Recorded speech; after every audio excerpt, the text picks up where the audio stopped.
ਸਾਹਿਬ JIO.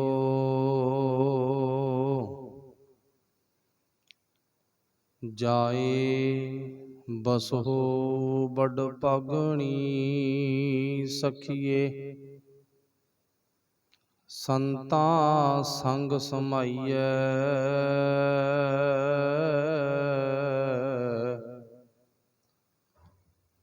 ਤਹ ਦੁਖ ਨਾ ਭੂਖ ਨਾ ਰੋਗ ਵਿਆਪੈ। ਚਰਨ ਕਮਲ ਲਿਵ ਲਾਈਐ। ਤਹ ਜਨਮ ਨਾ ਮਰਨ ਨਾ ਆਵਣ ਜਾਣਾ।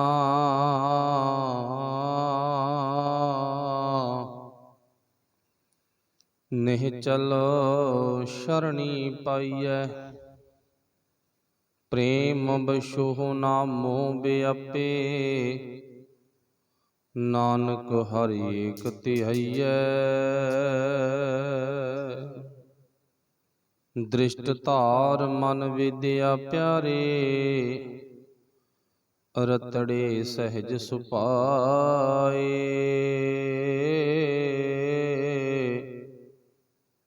ਸੇਜ ਸੁਹਾਵੀ ਸੰਗ ਮਿਲ ਪ੍ਰੀਤਮ। ਆਨੰਦ ਮੰਗਲ ਗੁਣ ਗਾਏ। ਸਖੀ ਸਹੇਲੀ RAM ਰੰਗ ਰਾਤੀ। ਮਨ ਤਨ ਇਛੁ ਪੁਜਾਈ। ਨਾਨਕ ਅਚਰਜ ਅਚਰਜ ਸਿਉ ਮਿਲਿਆ।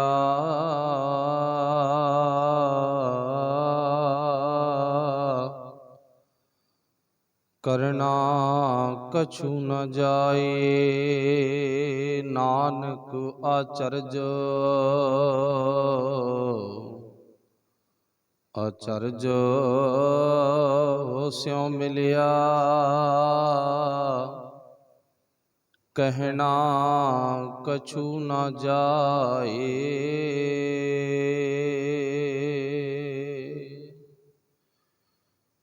ਸ਼ਬਦ ਗੁਰੂ ਸਾਹਿਬ ਸ੍ਰੀ ਗੁਰੂ ਗ੍ਰੰਥ ਸਾਹਿਬ ਮਹਾਰਾਜ ਸੱਚੇ ਪਾਤਸ਼ਾਹ ਜੀ ਦੇ ਵਰੋਸਾਏ ਪਾਵਨ ਪਵਿੱਤਰ ਗੁਰਚਰਨਾਂ ਦੇ ਵਿੱਚ ਬਿਰਾਜਮਾਨ ਗੁਰੂ ਪਿਆਰਿਓ, ਆਪ ਵਡਭਾਗੇ ਹੋ। ਸਤਿਗੁਰਾਂ ਦੀ ਬਖਸ਼ਿਸ਼ ਕਿਰਪਾ ਸਦਕਾ ਗੁਰਬਾਣੀ ਵਿਚਾਰ ਸੁਣਨ ਦਾ ਸੁਭਾਗ ਪ੍ਰਾਪਤ ਹੋਇਆ ਹੈ। ਗੁਰੂ ਚਰਨਾਂ ਨਾਲ ਜੁੜੇ ਹੋ। ਆਓ ਸਤਿਗੁਰਾਂ ਦੀ ਪਾਵਨ ਪਵਿੱਤਰ ਬਾਣੀ ਦਾ ਜੋ ਆਪਾਂ ਸ਼ਬਦ ਉਚਾਰਨ ਕੀਤਾ ਹੈ, ਕੁਝ ਕੁ ਸ਼ਬਦ ਦੀ ਵਿਚਾਰ ਇਸੇ ਹੀ ਸ਼ਬਦ ਵਿੱਚੋਂ ਆਪਾਂ ਕੱਲ ਕੀਤੀ ਸੀ। ਜੋ ਬਾਕੀ ਸ਼ਬਦ ਦੀ ਵਿਚਾਰ ਹੈ ਆਪਾਂ ਹੁਣ ਕਾਵਿ ਰੂਪ ਦੇ ਵਿੱਚ ਪੜ੍ਹਿਆ ਹੈ। ਇਸ ਦੀ ਵਿਚਾਰ ਆਪਾਂ ਅੱਜ ਦੇ ਸਮੇਂ ਵਿੱਚ ਕਰਾਂਗੇ। ਗੁਰੂ ਕਿਰਪਾ ਕਰੇ। ਜਿਉਂ ਬੁਲਾਵੇ ਤਿਉਂ ਬੋਲਾਂ ਸੁਆਮੀ, ਕੁਦਰਤ ਕਵਣ ਹਮਾਰੀ। ਜਿਵੇਂ ਉਹ ਮਾਲਕ ਬਖਸ਼ਿਸ਼ ਕਰੇਗਾ, ਬੁਲਾਵੇਗਾ, ਤਿਵੇਂ ਤਿਵੇਂ ਆਪਾਂ ਉਸ ਮਾਲਕ ਪਾਤਸ਼ਾਹ ਜੀ ਦੇ ਬਖਸ਼ਿਸ਼ ਕੀਤੇ ਹੋਏ ਸ਼ਬਦਾਂ ਦੀ ਵਿਚਾਰ ਕਰਕੇ ਆਪਣੀ ਜ਼ਿੰਦਗੀ ਦਾ ਹਿੱਸਾ, ਜ਼ਿੰਦਗੀ ਦਾ ਅੰਗ ਬਣਾਉਣ ਦੀ ਕੋਸ਼ਿਸ਼ ਕਰਾਂਗੇ। ਆਓ ਫਤਿਹ ਦੀ ਸਾਂਝ ਪਾਈਏ, ਵਿਚਾਰ ਆਰੰਭ ਕਰੀਏ। ਸਭ ਨੇ ਬੋਲਣਾ ਜੀ ਆਖਿਓ ਵਾਹਿਗੁਰੂ ਜੀ ਕਾ ਖਾਲਸਾ, ਵਾਹਿਗੁਰੂ ਜੀ ਕੀ ਫਤਿਹ। ਸਤਿਗੁਰੂ ਗੁਰੂ ਅਰਜਨ ਸਾਹਿਬ ਮਹਾਰਾਜ ਜੀ ਨੇ ਜੋ ਸ਼ਬਦ ਬਖਸ਼ਿਸ਼ ਕੀਤਾ, ਵੇਖੈ ਬਨ ਤਿਆਗ, ਵੇਖੈ ਬਨ ਫੀਕਾ, ਤਿਆਗ ਰੀ ਸਖੀਏ। ਇਹ ਸ਼ਬਦ ਆਪਾਂ ਕੱਲ ਪੜ੍ਹਿਆ ਸੀ।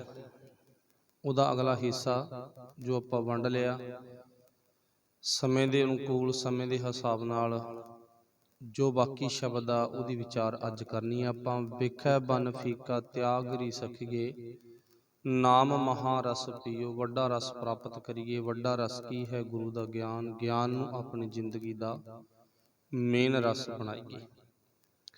ਫਿਰ ਪਾਤਸ਼ਾਹ ਨੇ ਅੱਜ ਦੇ ਸ਼ਬਦ ਵਿੱਚ ਬਖਸ਼ਿਸ਼ ਕੀਤੀ ਹੈ, ਜੋ 2 ਨੰਬਰ ਬੰਦ ਤੋਂ ਅੱਗੇ ਸ਼ੁਰੂ ਹੁੰਦਾ।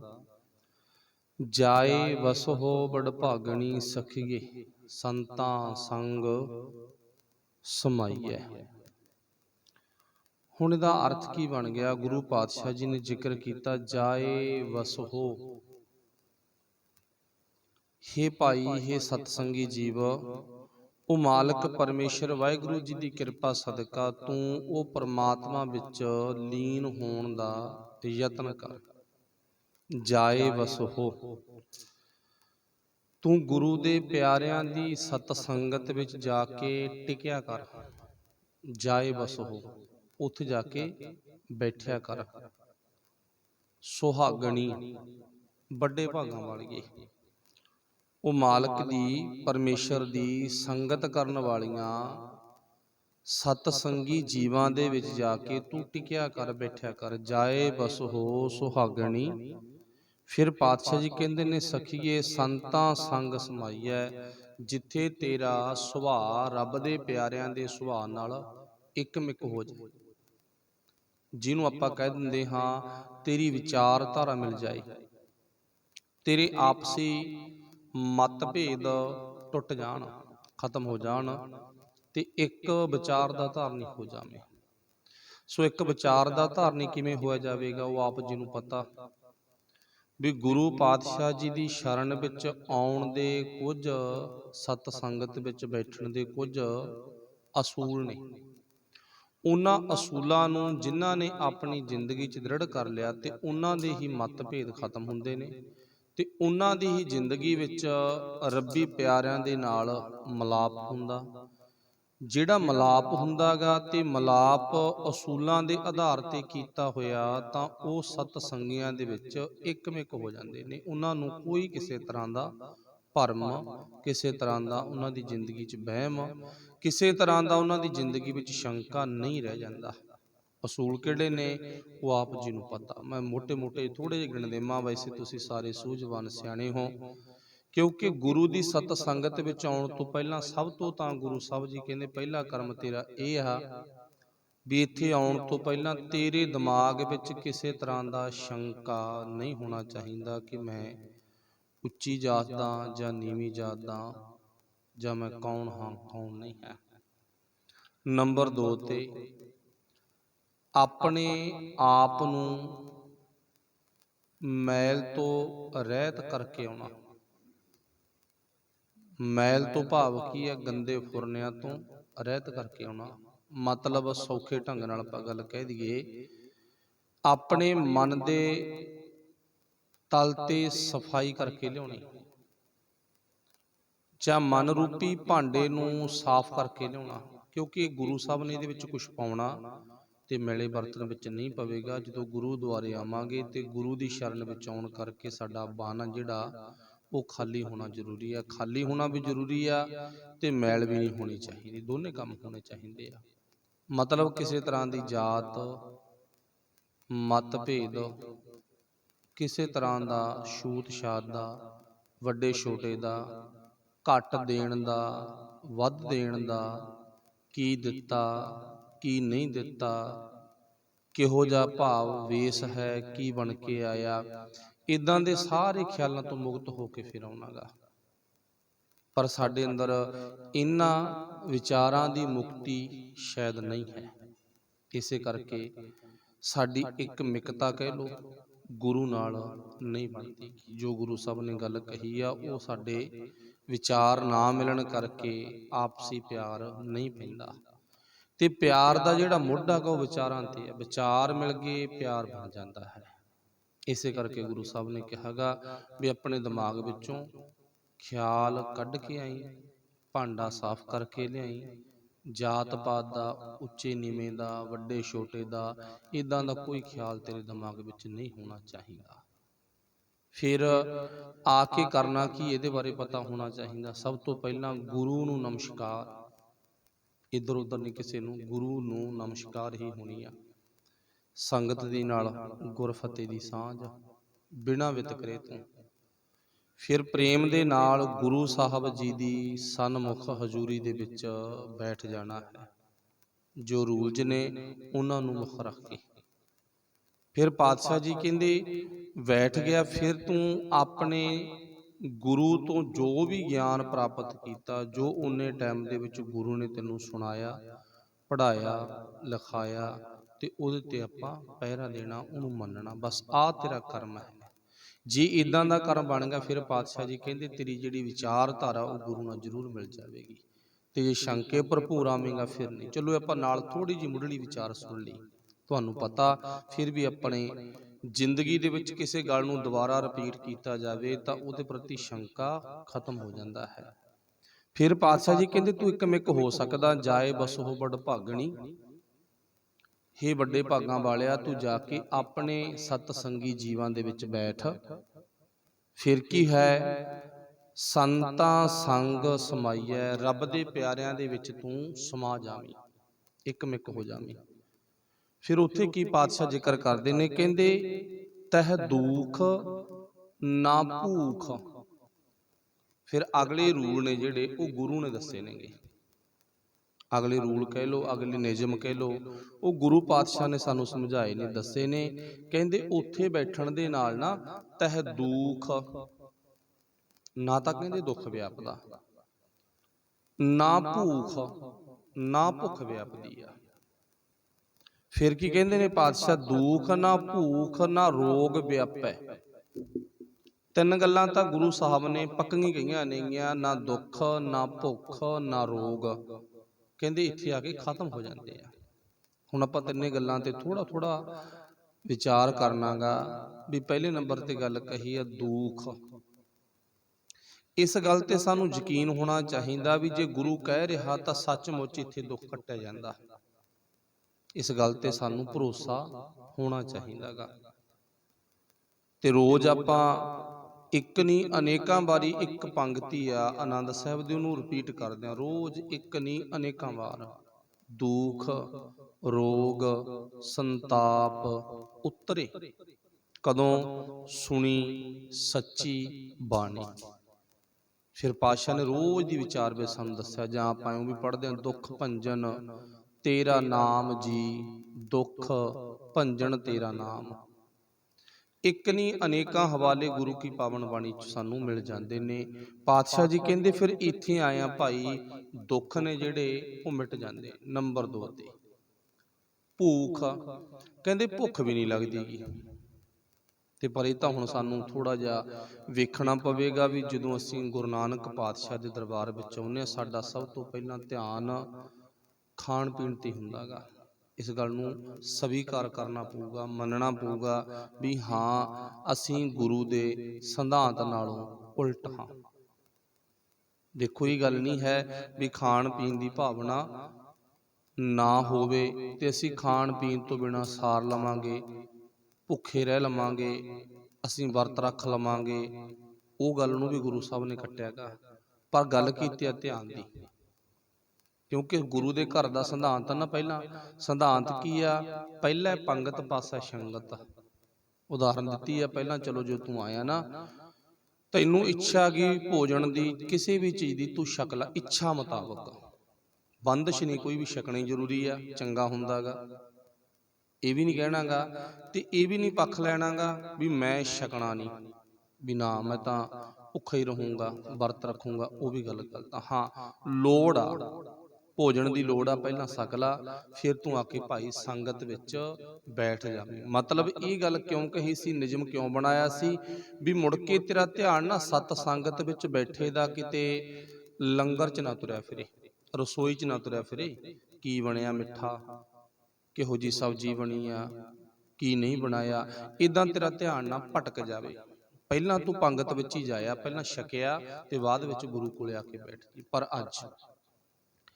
ਅੱਜ ਦੇ ਸਮੇਂ ਮੁਤਾਬਕ ਤਾਂ ਮੰਨਣਾ ਪੈਂਦਾ ਕਿ ਮਨੁੱਖ ਦਾ ਸੁਭਾਅ ਜਿਹੜਾ ਹੈ ਉਹ ਉਲਟ ਹੋ ਗਿਆ। ਭਾਵੇਂ ਇਹ ਘਰੋਂ ਛਕ ਕੇ ਆਇਆ, ਲੋੜ ਹੈ ਜਾਂ ਨਹੀਂ ਹੈ, ਭਾਵੇਂ ਆ ਕੇ ਵੀ ਛਕ ਲਿਆ, ਲੋੜ ਸੀ ਜਾਂ ਨਹੀਂ ਸੀ, ਪਰ ਸੱਚਾਈ ਆ ਗੁਰੂ ਕੋਲੇ ਬੈਠਣ ਵਾਲਾ ਜਿਹੜਾ ਭੋਜਨ ਮਿਲਦਾ ਨਾ, ਵਿਚਾਰਧਾਰਾ, ਇਹਦੇ ਤੇ ਸਾਡਾ ਧਿਆਨ ਬਿਰਲੀਆਂ ਰੂਹਾਂ ਨੂੰ ਛੱਡ ਕੇ ਬਹੁਤ ਘੱਟ ਟਿਕਦਾ ਹੈ।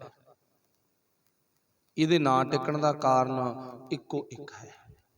ਇਹਦੇ ਨਾਂ ਟਿਕਣ ਦਾ ਕਾਰਨ ਕੀ ਹੈ?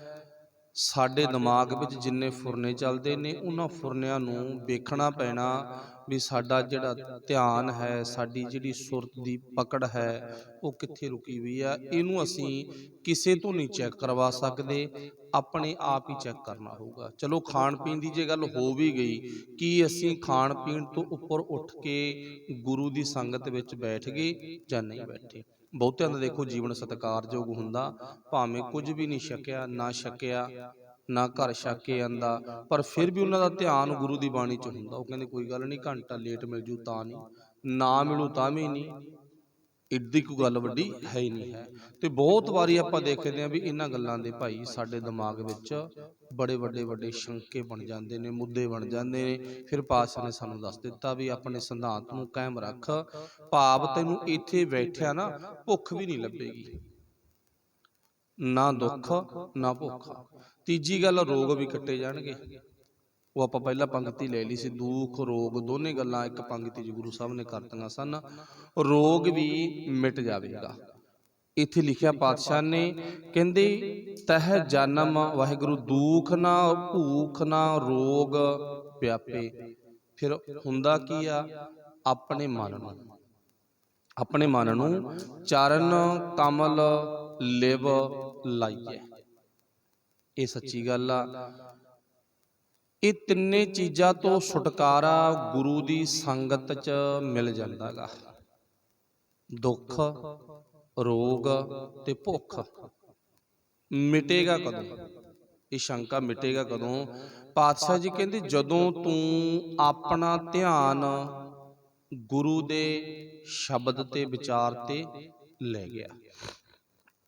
ਕਿਉਂਕਿ ਆਪ ਜੀ ਨੂੰ ਪਤਾ ਨਾ ਵੀ ਅੱਜ ਦੇ ਸਮੇਂ 'ਚ, ਅੱਜ ਦਾ ਅਜੋਕਾ ਵਕਤ ਆ, ਆਪਾਂ ਨੂੰ ਅੱਜ ਦੀ ਬਣਦੀ ਇਹ ਗੱਲ ਕਰਨੀ ਹੱਕ ਬਣਦਾ ਵੀ ਜਿਹੜੀ ਕੋਈ ਵੀ ਕਿਸੇ ਤਰ੍ਹਾਂ ਦੀ ਮਨੁੱਖੀ ਸਰੀਰ ਨੂੰ ਬਿਮਾਰੀ ਲੱਗ ਜਾਵੇ, ਬਿਮਾਰੀ ਲੱਗਣੀ ਸੁਭਾਵਿਕ ਆ। ਰੱਬ ਦੇ ਪਿਆਰਿਆਂ ਨੂੰ, ਸਤ ਸੰਗੀ ਜੀਵਾਂ ਨੂੰ, ਸੇਵਾਦਾਰਾਂ ਨੂੰ, ਕੀ ਆਮ ਕੀ ਖਾਸ, ਸਭ ਨੂੰ ਕੋਈ ਵੀ ਬਿਮਾਰੀ ਲੱਗ ਜਾਣੀ ਸੁਭਾਵਿਕ ਗੱਲ ਆ। ਕੋਈ ਵੀ ਬਿਮਾਰੀ ਅੱਜ ਦੇ ਸਮੇਂ 'ਚ ਜੋ ਆਪਾਂ ਵੇਖ ਰਹੇ ਹਾਂ, ਜਿਸ ਬਿਮਾਰੀ ਦਾ ਨਾਮ ਵੱਡੇ ਪੱਧਰ ਤੇ ਲੈਤਾ ਜਾ ਰਿਹਾ ਹੈ। ਅੱਛਾ, ਹੁਣ ਇਹਦਾ ਮਤਲਬ ਕੀ ਆ? ਕਾਰਨ ਕੀ ਆ? ਜਿਹੜੀ ਬਿਮਾਰੀ ਆ ਉਹ ਮਨੁੱਖ ਦੇ ਮਨ ਤੇ ਡਿਪੈਂਡ ਆ। ਮਨੁੱਖ ਜਿੰਨਾ ਬਿਮਾਰੀ ਨੂੰ ਆਪਣੇ ਮਨ ਤੇ ਦਿਮਾਗ ਦੀ ਵਿਚਾਰਧਾਰਾ ਵਿੱਚ ਅਪਣਾਊਗਾ, ਓਨਾ ਇਹ ਵੱਧ ਬਿਮਾਰ ਹੁੰਦਾ, ਮਰ ਵੀ ਜਾਂਦਾ।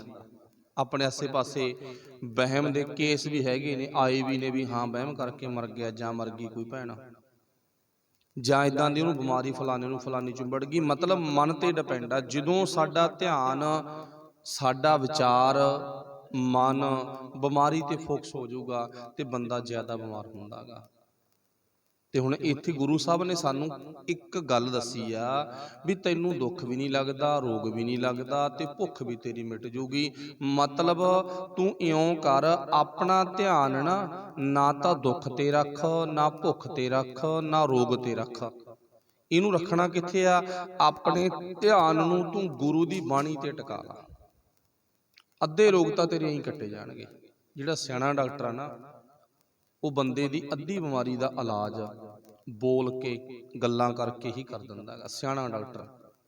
ਵਿੱਚ ਕਮਲੇ ਡਾਕਟਰ ਹੁੰਦੇ ਨੇ ਜਿਹੜੇ ਡਰਾ ਕੇ ਨਾ, ਜੇ ਬੰਦੇ ਦਾ ਮੰਨ ਲਵੋ ਬਿਮਾਰੀ ਦੀ ਹਾਲਾਤਾਂ ਵਿੱਚ 70% ਦਿਮਾਗ ਤਕੜਾ ਨਾ, ਵਿਚਾਰਧਾਰਾ ਤਕੜੀ ਆ, ਤਾਂ ਡਰਾ ਕੇ ਡਾਕਟਰ ਦੀ ਰਿਪੋਰਟ ਨਾ ਆਪਾਂ ਨੂੰ 10-20% ਤੇ ਲਿਆਉਂਦੀ ਆ।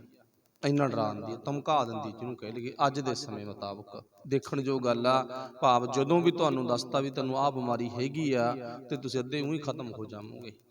ਤੇ ਗੁਰੂ ਨੇ ਕੀ ਕਿਹਾ ਇੱਥੇ? ਪਾਤਸ਼ਾਹ ਕਹਿੰਦੇ ਨਾ, ਦੁੱਖ ਨਾ ਭੂਖ ਨਾ ਰੋਗ ਵਿਆਪੇ। ਕਦੋਂ ਨਹੀਂ ਵਿਆਪਦੇ? ਅੱਗੇ ਫਿਰ ਪਾਤਸ਼ਾਹ ਨੇ ਦਵਾਈ ਦੱਸੀ ਆ, ਕਹਿੰਦੇ ਚਰਨ ਕਮਲ ਲਿਵ ਲਾਈਏ। ਕਹਿੰਦੇ ਆਪਣਾ ਧਿਆਨ ਤੂੰ ਗੁਰੂ ਤੇ ਸ਼ਬਦ ਤੇ ਟਿਕਾ ਕੇ ਰੱਖ, ਬਸ ਇੰਨਾ ਹੀ ਕੰਮ ਕਰਨਾ ਗਾ। ਧਿਆਨ ਗੁਰੂ ਤੇ ਟਿਕ ਗਿਆ, ਦੁੱਖ ਖਤਮ ਹੋ ਜਾਣਗੇ। ਸੌਖੀ ਉਦਾਹਰਨ ਲੈ ਲਓ, ਮਤੀ ਦਾਸ ਸਤੀ ਦਾਸ ਭਾਈ ਦਿਆਲਾ ਜੀ। ਤਿੰਨ ਭਰਾ ਨੇ, ਮਤਲਬ ਸਾਡੀ ਸਿੱਖ ਕੌਮ ਦੇ ਵੱਡੇ ਸ਼ਹੀਦ, ਜਿਨ੍ਹਾਂ ਦੇ ਸਰੀਰ ਨੂੰ ਤਸੀਹੇ ਬਹੁਤ ਦਿੱਤੇ ਗਏ। ਉਹਦੇ ਬਾਰੇ ਤੁਸੀਂ ਸਾਰੇ ਜਾਣਦੇ ਹੋ, ਜਾਣਕਾਰੀ ਤੁਹਾਡੇ ਪਾਸ ਹੈਗੀ ਆ। ਚਾਹੇ ਉਹਨਾਂ ਦਾ ਤਨ ਆਰੇ ਨਾਲ ਚੀਰਿਆ ਗਿਆ, ਚਾਹੇ ਦੇਗ 'ਚ ਉਬਾਲਣ ਦੀ ਗੱਲ ਆ ਗਈ, ਤੇ ਚਾਹੇ ਰੂੰ 'ਚ ਲਪੇਟ ਕੇ ਸਾੜਨ ਦੀ ਗੱਲ ਆ ਗਈ। ਦੁੱਖ ਛੋਟਾ ਨਹੀਂ ਹੈ, ਦੁੱਖ ਬਹੁਤ ਵੱਡਾ। ਭਾਵੇਂ ਆਰੇ ਨਾਲ ਚੀਰਨ ਦੀ ਗੱਲ ਆ, ਭਾਵੇਂ ਰੂੰ 'ਚ ਲਪੇਟ ਕੇ ਸਾੜਨ ਦੀ ਗੱਲ ਆ, ਤੇ ਭਾਵੇਂ ਆਪਾਂ ਨੂੰ ਪਤਾ ਵੀ ਦੇਗ ਵਿੱਚ ਉਬਾਲਣ ਦੀ ਗੱਲ ਆ। ਪਰ ਉਹਨਾਂ ਨੇ ਇੱਕੋ ਹੀ ਗੱਲ ਕਹੀ ਸੀ ਵੀ ਸਾਡਾ ਜਿਹੜਾ ਧਿਆਨ ਆ, ਸਾਡੀ ਜਿਹੜੀ ਨਿਗਾਹ ਗੀ, ਜਿਹੜਾ ਸਾਡਾ ਚਿਹਰਾ ਗਾ, ਮੂੰਹ ਆ, ਮੁੱਖ ਆ ਸਾਡਾ, ਤੇ ਸਾਡੇ ਗੁਰੂ ਦਾ ਮੁੱਖ ਆਪਸ ਵਿੱਚ ਮਿਲਦੇ ਜੁਲਦੇ ਹੋਣ, ਸਾਡੀ ਦੂਰੀ ਨਾ ਪਾਈ ਜਾਵੇ। ਖੁਆਇਸ਼ ਖੁਆਇਸ਼ ਇਹ ਨਹੀਂ ਵੀ ਕੁਝ ਖਾਣ ਦੀ, ਕੁਛ ਪੀਣ ਦੀ, ਕੁਝ ਦੁੱਖ ਦੇਣ ਦੀ ਰਿਆਇਤ ਕੀਤੀ ਜਾਵੇ। ਆਰੇ ਨਾਲ ਚੀਰਨ ਦੀ ਬਜਾਏ ਅੱਧਾ ਅੰਗ ਵੱਢ ਕੇ ਛੱਡ ਦੋ ਮੇਰਾ, ਪੂਰਾ ਤਨ ਵੱਢੋਗੇ ਮੈਨੂੰ ਦੁੱਖ ਬਹੁਤ ਹੋਣਾਗਾ। ਤੁਸੀਂ ਹੱਥ ਵੱਢ ਲਓ, ਬਾਂਹ ਵੱਢ ਲਓ, ਨਿਬੜ ਜੂ ਕੰਮ, ਛੇਤੀ ਵੱਢਿਆ ਜਾਊਗਾ। ਪਰ ਪੂਰੇ ਤਨ ਨੂੰ ਚੀਰਨਾ ਤਾਂ ਬਹੁਤ ਵੱਡਾ ਦੁੱਖ ਆ ਨਾ। ਇਹ ਨਹੀਂ ਕਿਹਾ ਵੀ ਦੁੱਖ ਵਿੱਚ ਵੀ ਥੋੜੀ ਬਹੁਤੀ ਰਿਆਇਤ ਦੇ ਦਿਓ, ਥੋੜਾ ਬਹੁਤਾ ਸਾਨੂੰ ਛੋੜ ਕਰ ਦਿਓ ਨਾ। ਬਸ ਇੱਕੋ ਹੀ ਮੰਗ ਮੰਗੀ ਆ, ਸਾਡਾ ਮੁੱਖ ਗੁਰੂ ਵੱਲ ਹੋਣਾ ਚਾਹੀਦਾ, ਗੁਰੂ ਦਾ ਮੁੱਖ ਸਾਡੇ ਵੱਲ ਹੋਣਾ ਚਾਹੀਦਾ। ਆਹ ਖੁਆਇਸ਼ ਆ, ਭਾਵਨਾ। ਇੱਥੋਂ ਸਿੱਧ ਕੀ ਹੁੰਦਾ ਵੀ ਉਹ ਸੱਜਣਾ ਦੇ, ਸਾਡੇ ਪਿਆਰਿਆਂ ਦੇ ਜੀਵਨ ਵਿੱਚ ਇੱਕ ਗੁਰੂ ਦਾ ਪੁਆਇੰਟ ਵਸਿਆ ਵਿਆ ਵੀ ਗੁਰੂ ਨਾਲ ਤੁਹਾਡਾ ਧਿਆਨ ਜੁੜਿਆ ਹੋਵੇ। ਦੁੱਖ ਜਿੰਨਾ ਮਰਜ਼ੀ ਭੈੜੇ ਤੋਂ ਭੈੜਾ ਹੋਵੇ, ਅੱਧਾ ਤਾਂ ਊਂ ਹੀ ਉੱਡ ਜਾਂਦਾ, ਅੱਧਾ ਤਾਂ ਊਂ ਹੀ ਉੱਡ ਜਾਂਦਾ, ਧਿਆਨ ਗੁਰੂ ਤੇ ਹੋਵੇ। ਅੱਛਾ, ਮੰਨ ਲਵੋ ਵੀ ਬਹੁਤੇ ਉਹ ਵੀਰ ਨੇਗੇ ਜਿਨ੍ਹਾਂ ਨੂੰ ਭੁੱਖ ਲੱਗੀ ਵੀ ਆ, ਪਰ ਉਹ ਭੁੱਖ ਤੇ ਆਪਣਾ ਧਿਆਨ ਨਹੀਂ ਲੈ ਕੇ ਜਾਂਦੇ, ਭੁੱਖ ਤੇ ਆਪਣਾ ਧਿਆਨ ਨਹੀਂ ਲੈ ਕੇ ਜਾਂਦੇ। ਧਿਆਨ ਲੈ ਕੇ ਭੁੱਖ ਜ਼ਿਆਦਾ ਦੁੱਖ ਦਿੰਦੀ ਆ। ਜੇ ਧਿਆਨ ਨਹੀਂ ਹੈ ਤਾਂ ਮੰਨ ਲਓ ਭਾਵੇਂ ਭੁੱਖ ਲੱਗੀ ਆ, ਪਰ ਫਿਰ ਵੀ ਸਾਨੂੰ ਭੁੱਖ ਦਾ ਦੁੱਖ ਨਹੀਂ ਹੋਵੇਗਾ। ਇਹ ਤੁਹਾਡਾ ਮੇਰਾ ਰੋਜ਼ਾਨਾ ਦਾ ਤਜਰਬਾ। ਮੰਨ ਲਓ ਵੀ 9 ਵਜੇ ਭੋਜਨ ਛਕਦੇ ਆ ਨਾ, ਭੁੱਖ ਭਾਵੇਂ ਨਹੀਂ ਹੈ, ਪਰ ਇੱਕ ਵਾਰੀ ਦਿਮਾਗ 'ਚ ਆ ਗਿਆ ਲੈ 9:35-40 ਹੋ ਗਏ, ਅੱਧਾ ਘੰਟਾ ਰੋਟੀ ਲੇਟ ਆ, ਨਾਲ ਦੀ ਨਾਲ ਭੁੱਖ ਦਾ ਦੁੱਖ ਸ਼ੁਰੂ ਹੋ ਜਾਊਗਾ। ਫਰਕ ਕੋਈ ਨਹੀਂ ਪੈਂਦਾ, 9 ਦੀ 10 ਵਜੇ ਛਕ ਲਾਂਗੇ, ਕੋਈ ਫਰਕ ਨਹੀਂ ਪੈਂਦਾ, ਪਰ ਭੁੱਖ ਦਾ ਦੁੱਖ ਸ਼ੁਰੂ ਹੋ ਜਾਊਗਾ। ਤੇ ਜੇ ਧਿਆਨ ਨਾਲ ਲੈ ਕੇ ਗਏ ਵੀ ਚਲੋ ਕੋਈ ਗੱਲ ਨਹੀਂ, 5-7 ਮਿੰਟਾਂ ਨਾਲ ਕੀ ਫਰਕ ਪੈਂਦਾ, ਅੱਧੇ ਘੰਟੇ ਨੂੰ 5-7 ਮਿੰਟਾਂ ਦੇ ਵਿੱਚ ਆਪਾਂ ਗਿਣ ਲਿਆ ਤੇ ਦੁੱਖ ਬਿਲਕੁਲ ਨਹੀਂ ਆਵੇਗਾ, ਪੂਰਾ ਪਤਾ ਨਹੀਂ ਲੱਗਿਆ। ਪਿਆਸ ਆ, ਜ਼ਿਆਦਾ ਪਿਆਸ ਕਰਾਂਗੇ ਤਾਂ ਚੇਤਾ ਰੱਖੋ ਉਹ ਜ਼ਿਆਦਾ ਤੰਗ ਕਰੇਗੀ, ਤੇ ਜੇ ਲੋੜ ਮੁਤਾਬਕ ਜਦੋਂ ਮਿਲ ਗਿਆ ਛਕ ਲਿਆ ਤਾਂ ਕੋਈ ਗੱਲ ਨਹੀਂ ਗੀ। ਬਸ ਇੱਥੇ ਗੁਰੂ ਸਾਹਿਬ ਨੇ ਆਹੀ ਗੱਲ ਦੱਸੀ ਹੈ ਵੀ ਆਪਣੇ ਧਿਆਨ ਨੂੰ ਦੁੱਖ ਤੋਂ, ਭੁੱਖ ਤੋਂ, ਰੋਗ ਤੋਂ ਉਠਾਉਣ ਦੇ ਲਈ ਤੈਨੂੰ ਗੁਰੂ ਨਾਲ ਲਿਵ ਜੋੜਨੀ ਪਵੇਗੀ, ਧਿਆਨ ਜੋੜਨਾ ਪਵੇਗਾ, ਆਪਣਾ ਵਿਚਾਰ ਗੁਰੂ ਨਾਲ ਮਿਲਾਉਣਾ ਪਵੇਗਾ। ਬਸ ਇੰਨਾ ਕੰਮ ਕਰਨਾ ਪਵੇਗਾ। ਆਪਾਂ 2 ਪੰਗਤੀਆਂ ਦੀ ਵਿਚਾਰ ਕੀਤੇ, ਦੋਨਾਂ ਨੂੰ ਦੁਬਾਰੇ ਫਿਰ ਆਪਾਂ ਪੜ੍ਹ ਦਈਏ। ਪਾਤਸ਼ਾਹ ਜੀ ਕਹਿੰਦੇ ਜਾਏ ਵਸੋ ਬੜ ਭਾਗਣੀ, ਐ ਵੱਡੇ ਭਾਗਾਂ ਵਾਲੀ ਸਖੀ ਸਹੇਲੀ, ਤੂੰ ਜਾ ਕੇ ਉਹਨਾਂ ਵਿੱਚ ਬੈਠ, ਕਿੰਨਾਂ ਵਿੱਚ, ਸੰਤਾਂ ਸੰਗ ਸਮਾਈਐ।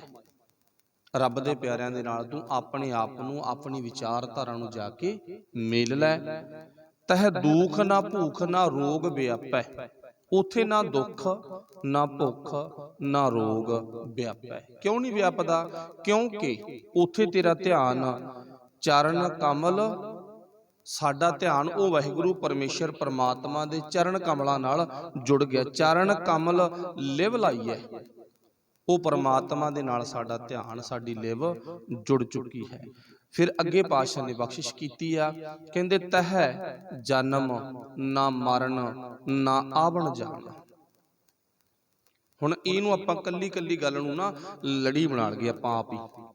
ਜਿਵੇਂ ਤਰਤੀਬ ਕਿਵੇਂ ਬਣਾਉਣੀ ਹੈ, 1 2 3 4 5 6 7 ਇਦਾਂ ਤਰਤੀਬ ਬਣ ਗਈ। 1 ਨੰਬਰ ਪਹਿਰਾ, 2 ਨੰਬਰ, 3 ਨੰਬਰ, 4 ਨੰਬਰ। ਅੱਛਾ, 1 ਨੰਬਰ ਤੋਂ ਸਿੱਧੇ 3 ਨੰਬਰ ਤੇ ਆ ਗਏ, 2 ਨੰਬਰ ਪਹਿਰਾ ਕੱਟਿਆ ਗਿਆ, ਫਿਰ ਗੜਬੜ ਹੋ ਜੂ। 1 ਤੋਂ ਸਿੱਧਾ 5 ਤੇ ਆ ਗਏ, ਫਿਰ ਵੀ ਗੜਬੜ ਹੋ ਜੂਗੀ। ਮਤਲਬ ਤਰਤੀਬ ਤਾਂ ਤਰਤੀਬ ਹੀ ਆ ਨਾ। ਜੇ ਆਪਾਂ ਨੂੰ ਕੋਈ ਗਿਣਤੀ ਸੁਣਾਓ ਤੇ ਆਪਾਂ ਕਹੀਏ 1 3 9 8 5 4, ਤੇ ਉਹ ਕਵੇ ਵੀ ਸਿੱਧੀ ਸੁਣਾ ਭਾਈ ਲੜੀਵਾਰ। ਜਿਵੇਂ ਨਕਸ਼ਾ ਬਣਿਆ ਹੋਇਆ ਨਾ ਸ਼ੁਰੂ ਦੇ ਵਿੱਚ ਉਵੇਂ ਉਵੇਂ ਲੈ ਕੇ ਆ, ਤੇ ਅਗਲਾ ਕਵੇ ਨਹੀਂ ਅੱਖਰ ਤਾਂ ਉਹੀ ਨੇ, ਜੇ ਮਗਰ ਮੂਹਰੇ ਕਰ ਲਏ ਤਾਂ ਕੀ ਫਰਕ ਪੈਂਦਾ। ਮਗਰ ਮੂਹਰੇ ਕਰ ਲਏ ਪਰ ਉਲਝਿਆ ਰਵੇਂਗਾ, ਤਰਤੀਬ ਬਣਾ ਲੇਗਾ, ਮੰਜ਼ਿਲ ਤੇ ਪਹੁੰਚ ਜਾਏਗਾ। ਇੰਨੀ ਫਰਕ ਹੈਗਾ। ਹੁਣ ਤਰਤੀਬ ਕੀ ਆ, ਪਹਿਲਾਂ 1 ਨੰਬਰ ਪੰਗਤੀ, ਉਹਦੇ ਚ ਕੀ ਦੱਸਿਆ ਸਾਡੇ ਧਿਆਨ ਚ ਹੋਵੇ।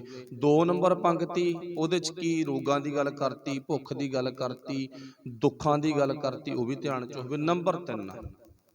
ਨੰਬਰ 3 ਤੇ ਪਾਤਸ਼ਾਹ ਨੇ ਕੀ ਦੱਸਿਆ ਹੈਗਾ। ਪਾਤਸ਼ਾਹ ਜੀ ਕਹਿੰਦੇ ਤਹ ਜਨਮ ਨਾ ਮਰਨ, ਤਹ ਤੋਂ ਭਾਵ ਉੱਥੇ, ਤਹ ਜਨਮ ਨਾ ਮਰਨ।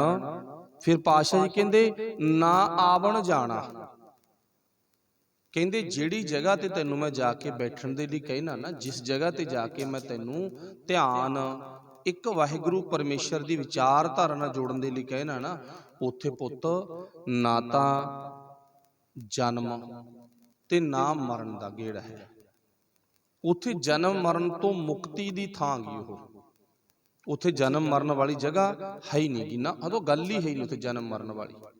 ਨੰਬਰ 2 ਤੇ ਨਾ ਆਵਣ ਜਾਣਾ, ਆਉਣ ਜਾਣ ਦਾ ਕੋਈ ਉੱਥੇ ਗੇੜ ਨਹੀਂ ਹੈ। ਤੇ ਨਹੀਂ ਆਪਾਂ ਬਾਣੀ ਚ ਪੜ੍ਹਦੇ ਨਾ, ਆਵਣ ਜਾਵਣ ਇੱਕ ਗੇੜ ਬਣਾਇਆ, ਆਗਿਆਕਾਰੀ ਕੀਨੀ ਮਾਇਆ, ਸਭ ਕੈ ਮਦ ਅਲਪ ਤੋ ਰਹਿ, ਜੋ ਕੁਛ ਕਹਿਣਾ ਸੋ ਆਪੇ ਕਹੈ, ਆਗਿਆ ਆਵੈ ਆਗਿਆ ਜਾਏ। ਚਲੋ ਕਹਿਣ ਤੋਂ ਭਾਵ ਉਹ ਇੱਕ ਸਰੀਰ ਦੇ ਨਾਲ ਮਿਲਿਆ ਹੋਇਆ ਪੁਆਇੰਟ ਆ। ਆਗਿਆ ਤੋਂ ਭਾਵ ਹੈ ਹੁਕਮ, ਉਹਦੇ ਹੁਕਮ ਵਿੱਚ ਵਿਅਕਤੀ ਸਰੀਰ ਕਰਕੇ ਆਇਆ, ਹੁਕਮ ਵਿੱਚ ਵਿਅਕਤੀ ਇੱਕ ਦਿਨ ਚਲਾ ਗਿਆ। ਪਰ ਇੱਥੇ ਗੱਲ ਕੀਤੀ ਹੈ, ਕਹਿੰਦੇ ਜਿੱਥੇ ਤੂੰ ਜਾ ਕੇ ਬੈਠਣਾ, ਜਿਸ ਜਗ੍ਹਾ ਤੇ ਪੁੱਤਰ ਮੈਂ ਤੈਨੂੰ ਬੈਠਣ ਦੇ ਲਈ ਕਿਹਾ ਨਾ, ਰੁਕਣ ਦੇ ਲਈ ਕਿਹਾ, ਕਿਉਂਕਿ ਪਹਿਲੀ ਪੰਕਤੀ ਦਾ ਪੁਆਇੰਟ ਹੈ ਜਿੱਥੇ ਰੁਕਣ ਦੇ ਲਈ ਕਿਹਾਗਾ, ਭਾਵ ਜਾਏ ਬਸੋ ਬੜ ਭਾਗਣੀ ਸਖੀਏ ਸੰਤਾਂ ਸੰਗ ਸਮਾਈਐ। ਉੱਥੇ ਨਾ ਤਾਂ ਜੰਮਣ ਦਾ ਤੇ ਨਾ ਮਰਨ ਦਾ ਫਿਕਰ ਤੈਨੂੰ ਹੋਵੇਗਾ ਨਹੀਂ। ਉਹ ਕਿਹੜਾ ਗਾ, ਸੁਰਤ ਕਰਕੇ। ਤੁਸੀਂ ਸਮਝਦਾਰ ਇਸ ਗੱਲ ਨੂੰ ਬਹੁਤ ਵਾਰੀ ਸੁਣਿਆ ਵੀ ਸੁਰਤ ਕਰਕੇ ਬੰਦੇ ਦੇ ਖਿਆਲ ਨੇ ਜਿਹੜੇ, ਉਹ ਸਾਰੇ ਗੁਰੂ ਨਾਲ, ਗੁਰੂ ਦੀ ਵਿਚਾਰਧਾਰਾ ਨਾਲ, ਗੁਰੂ ਦੀ ਗੱਲ ਨਾਲ ਇੱਕਮਿਕ ਹੋ ਜਾਂਦੇ ਨੇ। ਇੱਕਮਿਕ ਹੋਏ ਵਿਚਾਰਧਾਰਾ ਦੇ ਵਿੱਚੋਂ ਸੁਰਤ ਕਰਕੇ ਜੰਮਣ ਮਰਨ ਦਾ ਗੇੜ ਮੁੱਕ ਜਾਂਦਾ। ਤੇ ਨਹੀਂ ਆਪਾਂ ਆਪਣੇ ਦੁਨਿਆਵੀ ਕਾਰਜਾਂ 'ਚ, ਦੁਨਿਆਵੀ ਝੰਬੇਲਿਆਂ 'ਚ ਬੰਦਾ ਸੁਰਤ ਕਰਕੇ ਕਈ ਵਾਰ ਪਸ਼ੂ ਪੰਛੀ, ਰਿਸ਼ਵਤਖੋਰੀ, ਲੱਭ, ਕੁੱਤਾ ਆਦਿਕ ਇਦਾਂ ਦੀਆਂ ਜੂਨਾਂ ਵਿੱਚੋਂ ਦੀ ਪ੍ਰਵੇਸ਼ ਰੋਜ਼ ਹੁੰਦਾ। ਜਿਵੇਂ ਜਿਵੇਂ ਸਾਡੇ ਖਿਆਲ ਬਣੀ ਜਾਂਦੇ ਨੇ, ਤਿਵੇਂ ਤਿਵੇਂ ਸਾਡਾ ਜਨਮ ਹੋਈ ਜਾਂਦਾ ਗਾ। ਬਸ ਇੰਨੀ ਗੱਲ ਹੀ ਹੈ। ਖਿਆਲ ਦੇ ਵਿੱਚ ਲੋਭ ਪੈਦਾ ਹੋ ਗਿਆ ਤਾਂ ਗੁਰੂ ਸਾਹਿਬ ਨੇ ਲੋਭ ਨੂੰ ਗੁਰਬਾਣੀ 'ਚ ਕੁੱਤੇ ਦਾ ਦਰਜਾ ਦਿੱਤਾ। ਉਹ ਤੁਸੀਂ ਸਾਰੇ ਸਮਝਦਾਰ ਹੋ। ਖਿਆਲ ਵਿੱਚ ਕਿਸੇ ਮਾਂ ਭੈਣ ਇਸਤਰੀ ਦਾ ਭਾਵ ਵਾਸਾ ਹੋ ਗਿਆ ਤਾਂ ਫਿਰ ਉੱਥੇ ਗੁਰੂ ਸਾਹਿਬ ਨੇ ਵੇਸ਼ਵਾ ਦਾ ਰੂਪ ਦਿੱਤਾ, ਤੇਰਾ ਜੀਵਨ ਵੇਸ਼ਵਾ ਵਰਗਾ। ਲੋੜ ਤੋਂ ਉੱਪਰ ਉੱਠ ਕੇ 2 ਨੰਬਰ ਦੇ ਧੰਦੇ ਨਾਲ ਜੁੜ ਕੇ ਰਿਸ਼ਵਤਖੋਰੀ ਵਿੱਚ ਪੈ ਗਿਆ ਤੇ ਪਾਤਸ਼ਾਹ ਨੇ ਉੱਥੇ ਵੀ ਸਾਨੂੰ ਕਲੰਕਤ ਕਿਹਾਗਾ। ਮਤਲਬ ਜਿਹੜੀ ਜਿਹੜੀ ਸੁਰਤ ਕਰਕੇ ਸਾਡੀ ਪੋਜੀਸ਼ਨ ਬਣਦੀ ਜਾਵੇਗੀ, ਉਹ ਪੋਜੀਸ਼ਨ ਨੂੰ ਹੀ ਗੁਰੂ ਸਾਹਿਬ ਨੇ ਨਵਾਂ ਜਨਮ ਦਿੱਤਾਗਾ, ਕਿਸੇ ਤਰ੍ਹਾਂ ਦੀ ਬਣ ਜਾਵੇ। ਅੱਛਾ, ਜਦੋਂ ਗੁਰੂ ਸਾਹਿਬ ਜੀ ਕਹਿੰਦੇ ਉਹ ਪੋਜੀਸ਼ਨ ਬਣਨੋਂ ਹਟ ਗਈ, ਖਿਆਲ ਬਣਨੋਂ ਹਟ ਗਏ, ਧਿਆਨ ਗੁਰੂ ਦੀ ਗੱਲ ਤੇ ਟਿਕ ਗਿਆ, ਬਸ ਫਿਰ ਬਖਸ਼ਿਸ਼ ਹੋ ਜਾਣੀ ਹੈ, ਫਿਰ ਤੇਰਾ ਜੰਮਣ ਮਰਨ ਦਾ ਗੇੜ ਮੁੱਕ ਜਾਣਾ। ਸਰੀਰ ਕਰਕੇ ਇੱਕ ਵਾਰੀ ਜੰਮੇ ਆ, ਇੱਕ ਵਾਰੀ ਮਰਨਾ, ਉਹਦੇ ਨਾਲ ਕੋਈ ਮਤਲਬ ਨਹੀਂ ਗੁਰੂ ਸਾਹਿਬ ਦੀ ਬਾਣੀ ਦਾ। ਉਹ ਇੱਕ ਪਰਮਾਤਮਾ ਦਾ, ਪਰਮੇਸ਼ਰ ਦਾ ਹੁਕਮ ਆ। ਪਰ ਇੱਥੇ ਸੁਰਤ ਕਰਕੇ ਜੰਮਣ ਮਰਨ ਤੋਂ ਗੁਰੂ ਸਾਹਿਬ ਨੇ ਸਾਨੂੰ ਬਚਾਇਆ। ਅੰਤ ਕਾਲ ਜੋ ਲਸਮੀ ਸਿਮਰੈ ਸੀ ਚਿੰਤਾ ਮੈਂ ਜੇ ਮਰੈ, ਸਰਪ ਜੋਨ ਬਲ ਬਲ ਅਵਤਰੈ। ਅੰਤ ਕਾਲ ਜੋ ਇਸਤਰੀ ਸਿਮਰੈ ਸੀ ਚਿੰਤਾ ਮੈਂ ਜੇ ਮਰੈ, ਵੇਸ਼ਵਾ ਜੋਨ ਬਲ ਬਲ ਅਵਤਰੈ। ਅੰਤ ਕਾਲ ਜੋ ਨਰੈਣ ਸਿਮਰੈ ਸੀ ਚਿੰਤਾ ਮੈਂ ਜੇ ਮਰੈ, ਬਦ ਤਰਲੋਚਨ ਤੇ ਨਰ ਮੁਕਤਾ ਪੀਤੰਬਰ ਬਾਕੈ ਹਿਰਦੈ ਵਸੈ। ਫਿਰ ਪਾਤਸ਼ਾਹ ਜੀ ਕਹਿੰਦੇ ਉਹਨਾਂ ਦੇ ਹਿਰਦੇ 'ਚ ਵਾਹਿਗੁਰੂ ਦਾ ਵਾਸਾ ਹੋ ਜਾਂਦਾ ਹੈ। ਫਿਰ ਪਾਤਸ਼ਾਹ ਜੀ ਕਹਿੰਦੇ ਨਿਹਚਲ ਸਰਣੀ ਪਾਈਐ, ਅਡੋਲ ਅਵਸਥਾ ਨਿਹਚਲ। ਅੱਛਾ, ਅਡੋਲ ਅਵਸਥਾ ਕਿਹਨਾਂ ਦੀ ਹੁੰਦੀ ਆ? ਇੱਕ ਨਾ ਕਿਤੇ ਪੜ੍ਹਨ ਨੂੰ ਬੜੀ ਵਧੀਆ ਪੰਗਤੀ ਮਿਲੀ, ਤੁਹਾਡੇ ਧਿਆਨ ਵਿੱਚ ਵੀ ਬਹੁਤ ਵਾਰੀ ਆਈ ਹੋਵੇਗੀ। ਪਾਟੇ ਕੱਪੜੇ ਫਕੀਰ ਨਾ ਜਾਣੀ, ਦਿਲ ਵਿੱਚ ਰਾਮ ਵਸਦਾ। ਲਿਖੀ ਤਾਂ ਹੈ ਕਿਸੇ ਆਮ ਵਿਅਕਤੀ ਨੇ ਆ, ਪਰ ਇਹਦਾ ਜੇ ਆਪਾਂ ਮਤਲਬ ਵੇਖੀਏ ਤਾਂ ਬਹੁਤ ਵਧੀਆ ਮਤਲਬ ਵੇਖੀਏ ਨਾ ਤਾਂ ਬੜਾ ਹੀ ਪਿਆਰਾ ਮਤਲਬ ਆ। ਪਾਟੇ ਕੱਪੜੇ ਫਕੀਰ ਨਾ ਜਾਣੀ, ਦਿਲ ਵਿੱਚ ਆਰਾਮ ਵਸਦਾ। ਇਹ ਤਾਂ ਸਾਰਿਆਂ ਵਿੱਚ ਹੀ ਵਸਦਾ, ਭਾਵੇਂ ਕਿਸੇ ਦੇ ਪਾਟੇ ਕੱਪੜੇ ਆ, ਉਹ ਤਾਂ ਬਾਹਰੀ ਫੋਟੋ ਖਿੱਚੀ ਹੈ, ਕਿਸੇ ਨੇ ਨਮੂਨਾ ਬਣਾਇਆਗਾ ਵੀ ਕਿਤੇ ਭਾਈ ਇਦਾਂ ਨਾ ਜਾਣ ਜਾਵੀਂ ਵੀ ਇਹ ਪਾਟੇ ਕੱਪੜਿਆਂ ਵਾਲਾ, ਇਹਦਾ ਕਿਹੜਾ ਮਾਲਕ ਪਰਮੇਸ਼ਰ ਨਾਲ ਸੰਬੰਧ ਹੋਵੇਗਾ। ਨਹੀਂ, ਹਰ ਇੱਕ ਦਾ ਕੀ ਕੀੜੀ ਆ ਤੇ ਕੀ ਹਾਥੀ ਆ, ਚਿੰਤੀ ਤੇ ਕੂੰਚਰ ਅਸਥੂਲਾ, ਸਭ ਪਰ ਕਿਰਪਾ ਦ੍ਰਿਸ਼ਟ ਕਰ ਫੂਲਾ। ਹੁਣ ਪਾਤਸ਼ਾਹ ਜੀ ਕਹਿੰਦੇ ਉਹ ਪਰਮੇਸ਼ਰ ਦਾ ਵਾਸਾ ਤਾਂ ਸਭ ਵਿੱਚ ਹੈਗਾ, ਸਭ ਮਹਿ ਜੋਤ ਜੋਤ ਹੈ ਸੋਈ, ਪਰ ਉਹਦਾ ਮਤਲਬ ਕੀ ਬਣ ਗਿਆ ਵੀ ਰੱਬ ਦੇ ਪਿਆਰੇ ਅਕਾਲ ਪੁਰਖ ਵਾਹਿਗੁਰੂ ਜੀ ਦੇ ਉਪਾਸ਼ਕ ਆਪਣਾ ਧਿਆਨ ਕਿਸੇ ਵੀ ਵਸਤੂ ਤੇ ਖੜਾਉਂਦੇ ਨਹੀਂ ਹਨ। ਬਸ ਨਾ ਉਹ ਪਾਟੇ ਕੱਪੜਿਆਂ ਤੇ ਰੋਕਦੇ ਆ ਤੇ ਨਾ ਉਹ ਚੰਗੇ ਕੱਪੜਿਆਂ ਤੇ ਰੋਕਦੇ ਆ। ਹੁਣ ਸਾਡਾ ਧਿਆਨ ਪਾਟੇ ਕੱਪੜਿਆਂ ਤੇ ਘੱਟ ਰੁਕਦਾ। ਕਿਸੇ ਦੇ ਪਾਟੇ ਕੱਪੜੇ ਨਾ ਇੱਕ ਵਾਰੀ ਦੇਖ ਲਿਆ, ਚਲੋ ਥੋੜਾ ਬਹੁਤ ਅੰਦਰ ਖਿਆਲ ਆਇਆਗਾ, ਊਂ ਲਿਬੜਿਆ ਤੇ ਬੜਿਆ ਫਿਰਦਾ, ਪਾਟੇ ਕੱਪੜੇ ਪਾਈ ਫਿਰਦਾਗਾ, ਉਧਰ ਸਾਡਾ ਧਿਆਨ ਥੋੜਾ ਜਿਹਾ ਘਟ ਗਿਆ। ਪਰ ਜਿੱਥੇ ਚੰਗੇ ਕੱਪੜਿਆਂ ਦੀ ਗੱਲ ਆਵੇ, ਫਿਰ ਮਾਫ ਕਰਨਾ, ਉੱਥੇ ਤਾਂ ਸਾਡਾ ਧਿਆਨ ਮੱਲੋ ਮੱਲੀ ਚਲਾ ਜਾਵੇਗਾ। ਇੱਕ ਮੈਂ ਕਿਉਂਕਿ ਅੱਜ ਦੀ ਜਿਹੜੀ ਆਰੰਭਤਾ ਦੀ ਵਿਚਾਰ ਸੀ ਨਾ, ਉੱਥੇ ਗੁਰੂ ਸਾਹਿਬ ਨੇ ਸਾਨੂੰ ਦੱਸਿਆ ਸੀ ਵੀ ਤੈਨੂੰ ਗੁਰੂ ਨਾਨਕ ਪਾਤਸ਼ਾਹ ਦੀ ਸ਼ਰਨ ਵਿੱਚ ਆਉਣ ਦਾ ਤਰੀਕਾ ਹੋਣਾ ਚਾਹੀਦਾ। ਸਕੂਲ ਵਿੱਚ ਜਾਣ ਦਾ, ਜਾ ਕੇ ਕੀ ਕਰਨਾਗਾ, ਸਭ ਤੋਂ ਪਹਿਲਾਂ ਕਿਹੜਾ ਕਰਮ ਆ ਸਾਡਾ, ਉਹਦੇ ਬਾਰੇ ਬੱਚੇ ਨੂੰ ਥੋੜੀ ਬਹੁਤੀ ਜਿਹੜੀ ਸਕੂਲ ਦੀ ਨੌਲੇਜ ਆ ਹੋਣੀ ਜ਼ਰੂਰੀ ਆ। ਆਪਾਂ ਨੂੰ ਸਾਰਿਆਂ ਨੂੰ ਪਤਾ, ਇਵੇਂ ਜਿਵੇਂ ਸਾਨੂੰ ਅੱਜ ਆਰੰਭਤਾ ਦੇ ਵਿੱਚ ਦੱਸੋ, ਪਹਿਲਾਂ ਆਪਾਂ ਬੋਲ ਗਏ, ਇੱਥੇ ਇੱਕ ਪੁਆਇੰਟ ਰਹਿ ਗਿਆ ਸੀ, ਉਹ ਨੋਟ ਕਰਿਓ। ਹੁਣ ਇੱਕ ਤਾਂ ਇਹ ਕੱਪੜਿਆਂ ਦੇ ਸੰਬੰਧੀ ਆ ਗਿਆ, ਇੱਕ ਗੁਰੂ ਪਾਤਸ਼ਾਹ ਜੀ ਦੇ ਦਰਬਾਰ ਵਿੱਚ ਆਉਣ ਦਾ ਬਹੁਤ ਵਧੀਆ ਨੁਕਤਾ। ਉਹ ਨੁਕਤਾ ਕਿਹੜਾ ਗਾ? ਗੁਰੂ ਸਾਹਿਬ ਜੀ ਦੇ ਰਹਿਤਨਾਮੇ, ਜੋ ਸਾਡੀ ਮਰਜ਼ਾਦਾ, ਉਹਦੇ ਵਿੱਚ ਸਾਨੂੰ ਦੱਸਿਆ ਵੀ ਤੂੰ ਸਿੰਪਲ ਜੀਵਨ ਜਿਉਣਾਗਾ। ਜਦੋਂ ਗੁਰੂ ਕੋਲੇ ਆਉਣਾ ਨਾ, ਇਹ ਤਾਂ ਬਿਲਕੁਲ ਸਿੰਪਲ ਤੌਰ ਤੇ ਆਉਣਾਗਾ। ਇੱਥੇ ਤੇਰੇ ਤਨ ਤੇ ਕੋਈ ਬਹੁਤਾ ਲਿਸ਼ਕਵਾ ਕੱਪੜਾ ਨਹੀਂ ਹੋਣਾ ਚਾਹੀਦਾ, ਨੰਬਰ 1। ਨੰਬਰ 2 ਤੇ ਹਾਰ ਸ਼ਿੰਗਾਰ ਨਹੀਂ ਹੋਣਾ ਚਾਹੀਦਾ। ਇਹ ਤਾਂ 6ਵੇਂ ਪਾਤਸ਼ਾਹ ਨੇ ਜਹਾਂਗੀਰ ਦੇ ਘਰ ਵਾਲੀ ਨੂੰ, ਜਿਹੜੀ ਨੂੰ ਮੰਨਿਆ ਗਿਆ ਵੀ ਚੜ੍ਹਦੀ ਜਵਾਨੀ 'ਚ 6ਵੇਂ ਪਾਤਸ਼ਾਹ ਦਾ ਮਨ ਭਟਕਾਉਣ ਦੇ ਲਈ 16 ਸ਼ਿੰਗਾਰ ਕਰਕੇ ਗਈ ਸੀ। ਜਿਹੜੀ ਉਹਦੇ ਤੇ ਕਮੀਜ਼ ਪਾਈ ਸੀ ਨਾ, ਜਿਹਨੂੰ ਆਪਾਂ ਲਹਿੰਗਾ ਵਗੈਰਾ ਤਾਂ ਕਹਿ ਦਿੰਦੇ, ਅੱਜ ਕੱਪੜੇ ਭਾਰੇ ਪਾਏ ਸੀ, ਉਹ ਦੱਸਿਆ ਜਾਂਦਾਗਾ ਕਹਿੰਦੇ 9 ਗੋਲੀਆਂ ਨੇ, 9 ਨੌਕਰਾਣੀਆਂ ਨੇ, ਉਹ ਕੱਪੜਿਆਂ ਨੂੰ ਚੱਕਿਆ ਸੀ ਸਾਈਡਾਂ ਤੋਂ। ਜਿਵੇਂ ਅੱਜ ਆਪਣੀ ਧੀ ਵਿਆਹ ਵਾਲੀ ਹੁੰਦੀ ਆ, 1-2 ਧੀਆਂ ਨੂੰ ਨਾਲ ਬੈਠਣਾ ਪੈਂਦਾ ਉਹਦੇ ਕੱਪੜੇ ਸੰਭਾਲਣ ਵਾਸਤੇ, ਪਰ ਇਹ ਸਿੱਖਾਂ ਦੀ ਰੀਤ ਨਹੀਂ ਹੈ। ਇਹ ਸਾਡੇ ਵਿੱਚ ਕਦੋਂ ਰੀਤ ਆ ਵੜੀ ਸਾਨੂੰ ਪਤਾ ਨਹੀਂ ਲੱਗਿਆਗਾ, ਪਰ ਸਾਡੀ ਰੀਤ ਨਹੀਂ ਹੈ ਇਹ। ਪਰ ਅੱਜ ਦਾ ਸੁਭਾਅ ਤਾਂ ਸਾਡਾ ਸਾਰਿਆਂ ਦੀ ਬਣ ਗਿਆ ਕਿ ਗੈਰ ਅੰਮ੍ਰਿਤਧਾਰੀ ਆ, ਕੀ ਅੰਮ੍ਰਿਤਧਾਰੀ ਆ, ਕੀ ਸਿੱਖ ਆ, ਕੀ ਨਹੀਂ ਸਿੱਖ। ਸਭ ਧੀ ਨੂੰ ਗੁਲਾਮ ਕਰਕੇ ਆਪਾਂ ਗੁਰੂ ਨਾਨਕ ਦੀ ਗੋਦ ਵਿੱਚ ਲਿਆ ਕੇ ਹੁਣ ਗੁਲਾਮ ਕਰਕੇ ਉਹਦੇ ਤੇ ਵਾਧੂ ਦਾ ਵਜਨ ਚੜਾ ਕੇ ਅਸੀਂ ਗੁਰੂ ਕੋਲੇ ਲੈ ਕੇ ਆਉਣੇ। ਤਾਂ ਇੱਥੋਂ ਮੱਥਾ ਟੇਕਿਆ ਨਾ ਜਾਵੇ, ਤੁਰਿਆ ਤਾਂ ਇੱਥੋਂ ਨਾ ਜਾਵੇ, ਦੇਖ ਲਾ ਤੇਰੀ ਆਹ ਕੰਡੀਸ਼ਨ ਹੋਣੀ ਚਾਹੀਦੀ। ਇਹ ਗੁਲਾਮੀ ਦਾ ਪ੍ਰਤੀਕ ਹੈਗਾ।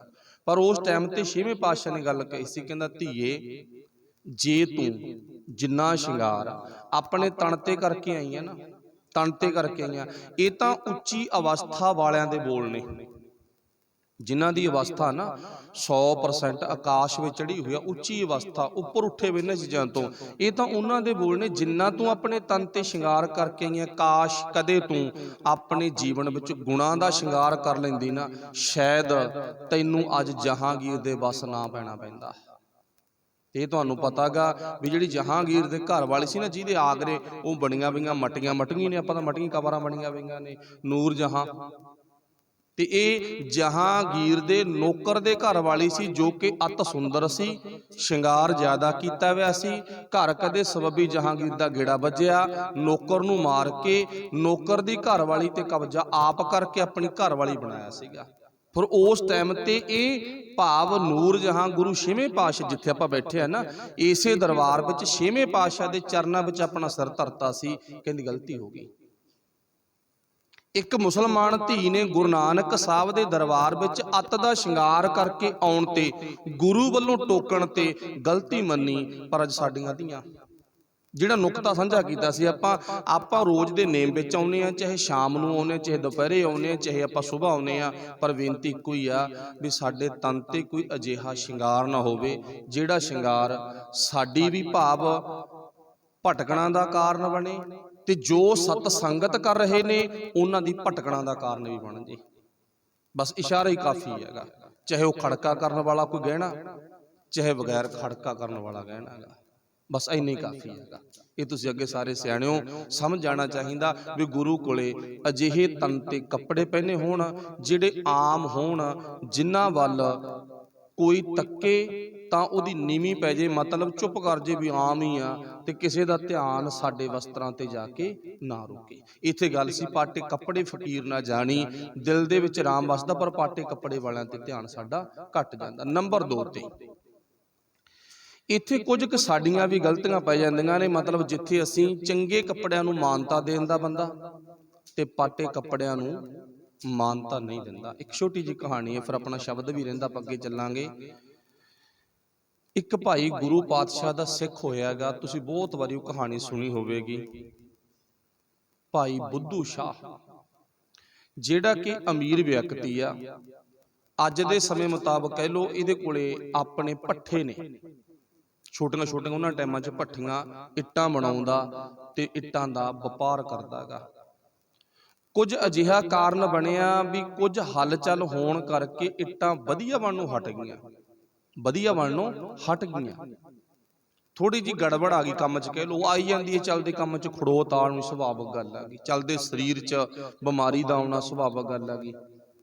ਮਨ ਨੂੰ ਫਿਕਰ ਪੈ ਗਿਆ, ਸਤਿਗੁਰੂ ਗੁਰੂ ਅਰਜਨ ਸਾਹਿਬ ਮਹਾਰਾਜ ਜੀ ਦੇ ਚਰਨਾਂ ਵਿੱਚ ਜਾ ਕੇ ਬੇਨਤੀ ਕੀਤੀ, ਸੱਚੇ ਪਾਤਸ਼ਾਹ ਇਦਾਂ ਕੰਮ ਦੀ ਜਿਹੜੀ ਤਰਤੀਬ ਆ ਨਾ ਵਿਗੜ ਗਈ, ਮੈਂ ਅਰਦਾਸ ਕਰਦਾ ਮੇਰੇ ਕਾਰਜ ਵਿੱਚ ਸਫਲਤਾ ਬਖਸ਼ੋ। ਆਪਾਂ ਨੂੰ ਸਾਰਿਆਂ ਨੂੰ ਅਰਦਾਸ ਕਰਨੀ ਚਾਹੀਦੀ ਹੈ ਗੁਰੂ ਅੱਗੇ, ਚਾਹੇ ਕਿਸੇ ਵੀ ਤਰ੍ਹਾਂ ਦਾ ਆਪਣਾ ਕਾਰਜ ਆ, ਸਾਡਾ ਸਾਰਿਆਂ ਦਾ ਫਰਜ਼ ਬਣਦਾ। ਕੀਤਾ ਲੋੜੀਐ ਕੰਮ ਸੋ ਹਰਿ ਪੈ ਆਖੀਐ, ਕਾਰਜ ਦੇ ਸਵਾਰ ਸਤਿਗੁਰ ਸੱਚ ਸਾਖੀਐ, ਸੰਤਾਂ ਸੰਗ ਨਿਧਾਨ ਅੰਮ੍ਰਿਤ ਚਾਖੀਐ, ਭੈ ਭੰਜਨ ਮਿਹਰਬਾਨ ਦਾਸ ਕੀ ਰਾਖੀਐ।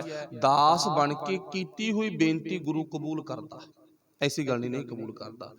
ਪਾਤਸ਼ਾਹ ਨੂੰ ਕਹਿੰਦਾ, ਪਾਤਸ਼ਾਹ ਮੇਰੇ ਘਰ ਦੇ ਵਿੱਚ ਇੱਕ ਦਿਨ ਤੁਸੀਂ ਚਰਨ ਪਾਓ, ਮੈਂ ਭੋਜਨ ਪਾਣੀ ਦੀ ਸੇਵਾ ਕਰਨੀ ਚਾਹੁੰਦਾ, ਮੇਰੇ ਅੰਦਰ ਦੀ ਭਾਵਨਾ ਤੇ ਮੇਰੇ ਇਦਾਂ ਦੇ ਕਾਰਜ ਨੇ, ਉਹਨਾਂ ਕਾਰਜਾਂ ਵਿੱਚ ਸਫਲਤਾ ਮਿਲਣ ਦੀ ਬਜਾਏ ਨਾ ਅਸਫਲਤਾ ਮਿਲਣ ਲੱਗ ਗਈ, ਕੁਦਰਤੀ ਸੁਭਾਅ। ਗੁਰੂ ਸਾਹਿਬ ਕਹਿੰਦੇ ਕੋਈ ਗੱਲ ਨਹੀਂ ਪਿਆਰਿਆ, ਜ਼ਰੂਰ ਆਵਾਂਗੇ। ਦਿਨ ਰੱਖਿਆ ਗਿਆ, ਭੋਜਨ ਪਾਣੀ ਦਾ ਪ੍ਰਬੰਧ, ਕੀਰਤਨ ਰੱਬੀ ਬਾਣੀ ਦਾ ਹੋਇਆ, ਵਿਚਾਰਧਾਰਾ ਹੋਈ, ਸੰਗਤ ਆਉਂਦੀ ਆ ਜਾਂਦੀ ਆ, ਵਹਿੰਦੇ ਨੇ ਸਾਰੇ, ਧੰਨ ਧੰਨ ਕਹਿੰਦੇ ਨੇ। ਪਰ ਇੱਕ ਰੱਬ ਦਾ ਪਿਆਰਾ ਵੀ ਪਹੁੰਚਿਆ, ਜਿਹਦੇ ਤਨ ਤੇ ਪਾਟੇ ਕੱਪੜੇ ਨੇ, ਫਟੇ ਹੋਏ ਕੱਪੜੇ ਨੇ ਤੇ ਕੱਪੜੇ ਮੈਲੇ ਵੀ ਨੇ, ਦੋ ਪੱਖ ਨੇ, ਫਟੇ ਹੋਏ ਕੱਪੜੇ ਆ ਤੇ ਕੱਪੜੇ ਮੈਲੇ ਵੀ ਨੇ। ਤੇ ਹੁਣ ਚੇਤਾ ਰੱਖਿਓ, ਜਿਹਦੇ ਤਨ ਤੇ ਫਟੇ ਹੋਏ ਕੱਪੜੇ ਨੇ ਤੇ ਕੱਪੜੇ ਮੈਲੇ ਵੀ ਨੇ, ਉਹਨਾਂ ਨੂੰ ਗੁਰੂ ਤਾਂ ਦਿਲ ਨਾ ਲਾਉਂਦਾ, ਐਸੀ ਗੱਲ ਨਹੀਂ ਵੀ ਨਹੀਂ ਲਾਉਂਦਾ। ਇਹ ਤਾਂ ਗੁਰੂ ਦਾ ਸੁਭਾਅ ਹੀ ਨਹੀਂ ਹੈ ਵੀ ਕਿਸੇ ਨੂੰ ਧੱਕ ਦੇ ਤੇ ਕਿਸੇ ਨੂੰ ਆਪਣੇ ਕੋਲੇ ਰੱਖ ਲੇ। ਗੁਰੂ ਤਾਂ ਵੇਖਦੀ ਦਿਲ ਆ, ਦਿਲ ਵਿੱਚ ਫਟਿਆ ਪੱਖ ਨਾ ਹੋਵੇ, ਦਿਲ ਵਿੱਚ ਮੈਲਾਪਣ ਨਾ ਹੋਵੇ, ਹੈ ਗੁਰੂ ਤਾਂ ਇਹੀ ਦੇਖਦਾ ਨਾ। ਪਰ ਅਸੀਂ ਕੀ ਦੇਖਦੇ ਹਾਂ, ਆਪਾਂ ਗੱਲ ਪਹਿਲਾਂ ਕਰ ਲਈ, ਅਸੀਂ ਦੇਖਦੇ ਹਾਂ ਕੱਪੜਾ, ਅਸੀਂ ਦੇਖਦੇ ਹਾਂ ਤਨ ਤੇ ਕੀ ਪਾਇਆ ਕੀ ਨਹੀਂ ਪਾਇਆ, ਉਹਦੇ ਮੁਤਾਬਕ ਅਸੀਂ ਮਾਨਤਾ ਦਿੰਦੇ ਹਾਂ, ਆਓ ਜੀ ਜੀ ਆਇਆ ਅਸੀਂ ਕਹਿੰਦੇ ਹਾਂ, ਚਲੋ ਹੁਣ ਉਹਨੂੰ ਅੰਦਰ ਨਾ ਆਉਣ ਦਿੱਤਾ, ਕਹਿੰਦੇ ਨਹੀਂ ਤੇਰਾ ਤਾਂ ਹੱਕ ਹੀ ਕੋਈ ਨਹੀਂ ਬਣਦਾ ਅੰਦਰ, ਲੱਤ ਸ਼ਕਲ ਦੇਖੀ ਆ ਆਪਣੀ, ਤਾਂ ਰੋਕ ਲਾਤੀ ਹੈ ਨਾ ਵੀ ਤੂੰ ਸ਼ਕਲ ਦੇਖੀ ਆ ਵੀ ਤੂੰ ਨਹੀਂ ਅੰਦਰ ਆ ਸਕਦਾਗਾ।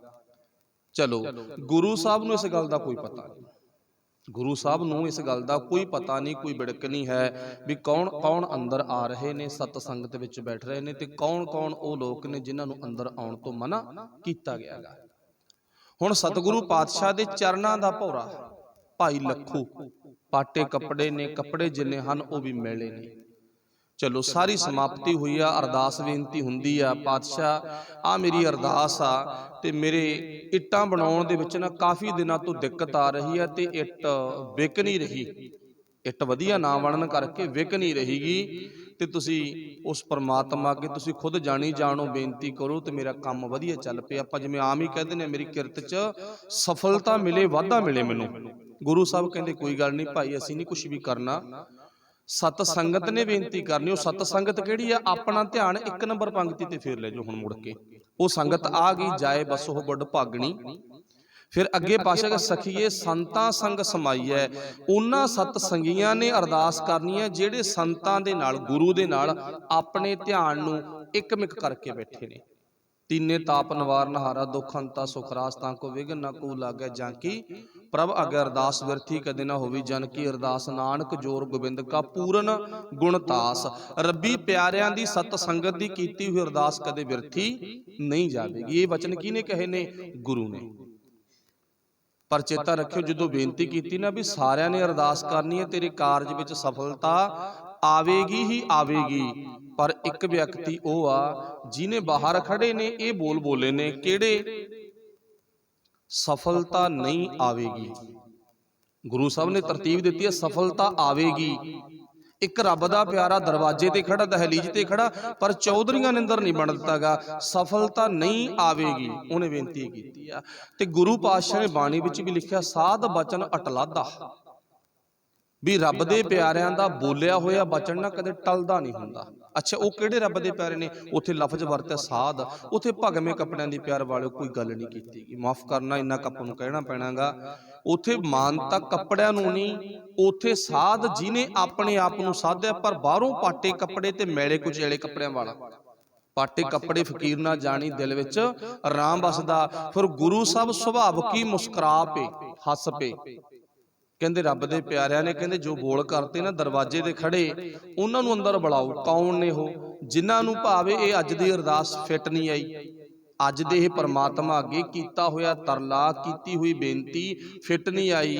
ਤੇ ਚੇਤਾ ਰੱਖਿਓ, ਜਿਨ੍ਹਾਂ ਨੇ ਰੋਕਿਆ ਸੀ ਅੰਦਰ ਨਗਾਤਾ, ਮਤਲਬ ਅੰਦਰ ਕਚਹਿਰੀ ਵਿੱਚ ਸਤ ਸੰਗਤ ਵਿੱਚ ਭੇਜਤਾ ਤੇ ਆ ਕੇ ਬੇਨਤੀ ਕੀਤੀ, ਸੱਚੇ ਪਾਤਸ਼ਾਹ ਮੈਂ ਦਿਲੋਂ ਰਾਜ਼ੀ ਹਾਂ, ਕੋਈ ਐਸੀ ਗੱਲ ਨਹੀਂ ਹੈ ਮੇਰਾ ਦਿਲੋਂ ਕੋਈ ਵਿਤਕਰਾਗਾ, ਪਰ ਗੱਲ ਇਹ ਆ ਵੀ ਮੈਨੂੰ ਨਾ ਤਾਂ ਭੋਜਨ ਮਿਲਿਆ, ਉਹ ਆਪਾਂ 2 ਨੰਬਰ ਪੰਕਤੀ ਤੇ ਫਿਰ ਆਪਣਾ ਧਿਆਨ ਲੈ ਜਾਓ, ਭੋਜਨ ਨਹੀਂ ਮੈਨੂੰ ਮਿਲਿਆਗਾ। ਲਿਖਿਆ ਕੀ ਸੀ ਪਾਤਸ਼ਾਹ ਨੇ?